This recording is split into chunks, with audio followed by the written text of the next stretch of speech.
Hi, my name is Noah Bailey, and I'm part of the Alpha Tau chapter of Beta Upsilon Chi at East Tennessee State University. I'm 19, and I'm a sophomore. And first off, I just want to talk a little bit about myself. So I am a social person. I love talking to people. I love meeting people. I love new experiences. That is what I live for. That is what gives me energy. I also like hunting and hiking and camping. I enjoy anything outdoors. But that is just a little bit about me. I'll talk about my 5-year plan. So my 5-year plan, I want to graduate from East Tennessee State University with a degree in economics, and a minor in Spanish, and then go into the military as a military JAG, which is a Judge Advocate General, or otherwise known as a military lawyer, and then come out of the military and become a criminal defense lawyer. So in that plan, how I see God working through me is that I think in the military, as an officer, I will have the chance to lead men, and so I will have to have the chance to bring to these men's attention something they have never seen, which is a different kind of leadership, which is a godly leadership. And I think that is something that is super beneficial, or has the chance and ability to be super beneficial if done correctly. I also think as a criminal defense lawyer, I have the chance to show that same leadership, but also an ability to see people not only as criminals and as defensive lawyers and as prosecution lawyers, but also as children of God.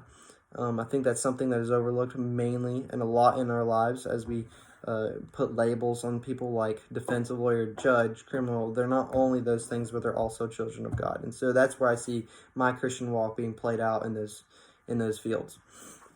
One of the 3 characteristics I see in a leader is honesty in all situations. It's easy to be honest in some situations, but it's hard to be honest in all situations because sometimes a leader gets stuck in between a rock and a hard place, and he has to make the short and good decision, and that good decision may be telling someone the honest truth, and that honest truth can be hard, biting, or sharp, but sometimes it needs to be done. And also, I think that he needs to have a moral basis, and in the moral basis, he needs to know why and what he believes and why he believes what he believes. And so, if he just goes and doesn't have that, he can become wavering. He become undetermined. But if he has those things, he is determined. And I also think that he needs the ability to delegate and to delegate jobs well and to do that well. He can see where he needs it, where he needs the work taken off, and to be able to delegate that job to someone else. But another thing is describe a time that I have failed. This is during my senior year of high school. I was in a speech competition with a room of about 100 other competitors and about 4 or 5 judges. And I had previously in high school done argumentation and debate classes before where I spoke in front of a podium on the spot, and I was really good at impromptu speaking. But the difference between those 2 things is I was good at impromptu speaking, but this was a memorized speech. And so when I went up there to talk, I got through about a third of the speech and then literally walked off stage in an embarrassing way. It was awful. I hated it.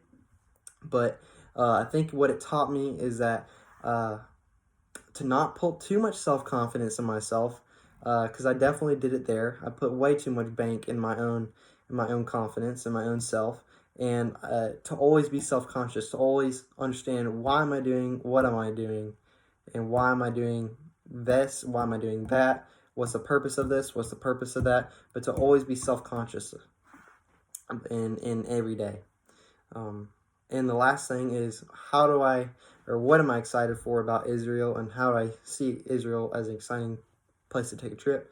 I think it'd be very, very interesting to see the places where Jesus and his disciples walked, and to understand and put pictures to story about what Jesus did and where he walked.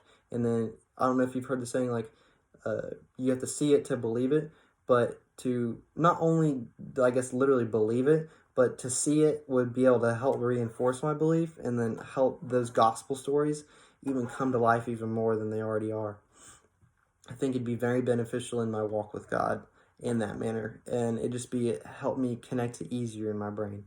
But I think that's what excites me the most about Israel, is just being able to see story and book come to life. But I just thank you for your time, and thank you for listening to this.